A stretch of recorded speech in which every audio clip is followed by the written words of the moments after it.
Hello, my name is Dr. Zucker. And my name is Dr. Beth Harris. Ha! Settle down, honey.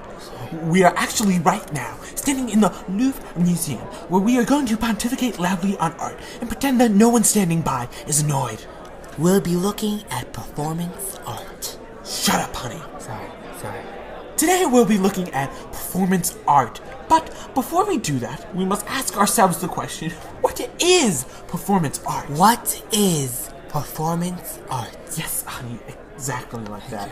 Performance art first emerged after World War II and represents perhaps the final stop in the evolution of post-war avant-garde style that started with Futurism. The Futurists were the first to revolutionize art through performative nights of music and poetry. Elements of these live groups were later appropriated and expanded on by the Dadaists. It was these groups, once combined, that closed the gap between actor, performer, and artist, instead of normal works of art, which were for the most part, by definition, stationary. Performance artists introduced entirely new elements, such as gestures, movements, and sounds performed before an audience. Essentially, what performance artists did was to bring art outside of museums and into new spaces. And in doing so, essentially challenging the notion that art was some kind of pretentious commodity, and in the process, giving art a new vocabulary, whereas before, the formal elements of arts were line, color, value, shape. We are now speaking in terms of space, time, the performer's body, and a relationship between audience and performer. And we shouldn't forget to mention that perhaps the most interesting part of this art form is that most of it was performed before the widespread availability of handheld cameras, meaning the only way at the time to document the pieces was through pictures. So, without further ado, let's look at the work of Joseph Beyonce.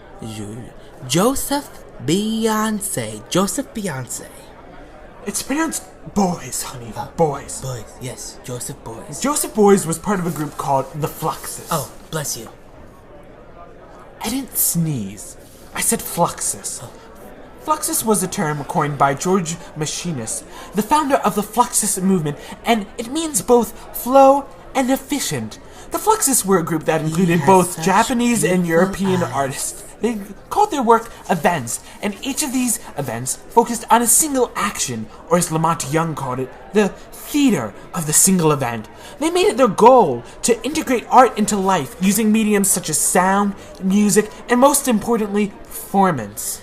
Beyonce in particular strived to Beuys in particular strived to create works that illuminated the human condition in the new age of modernity. And he was influenced in this from his experience in World War. He was actually influenced by his experience in World War II. He was actually a pilot, and his plane was shot down over Crimea, and he was actually nursed back to health by nomadic Tartar tribe. The nomadic Tartar tribe, precisely. They nurtured him back to health by wrapping his body in a combination of fat and fur to warm him, and in this he became interested in the use of fat and fur as symbols of regeneration. Symbols of regrowth, rebirth, healing, and fertility. I'm not sure about the fertility part, but he channeled some of these symbols into his performance art piece, How to Explain Pictures to a Dead Hair.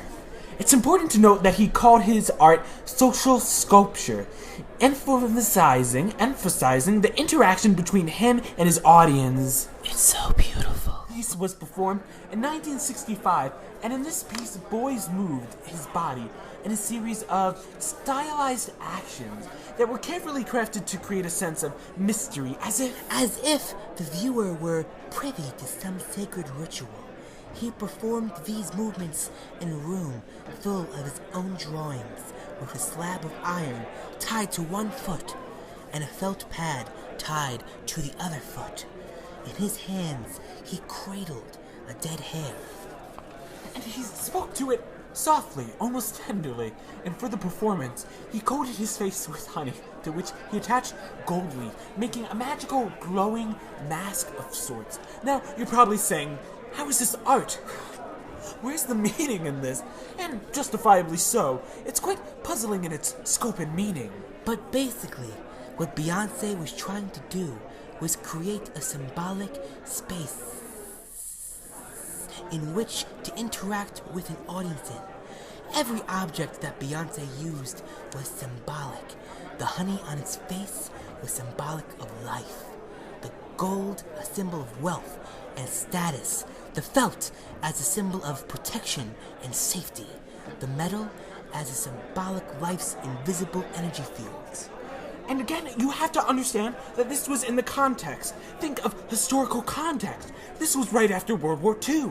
So as much as of this kind of birth and revival and hope in the human spirit would have been particularly poignant to the masses who had lost faith in humanity after witnessing the brutalities of war. So while not being art in the traditional sense, it still has many elements of art, including deep meaning and symbols of fertility.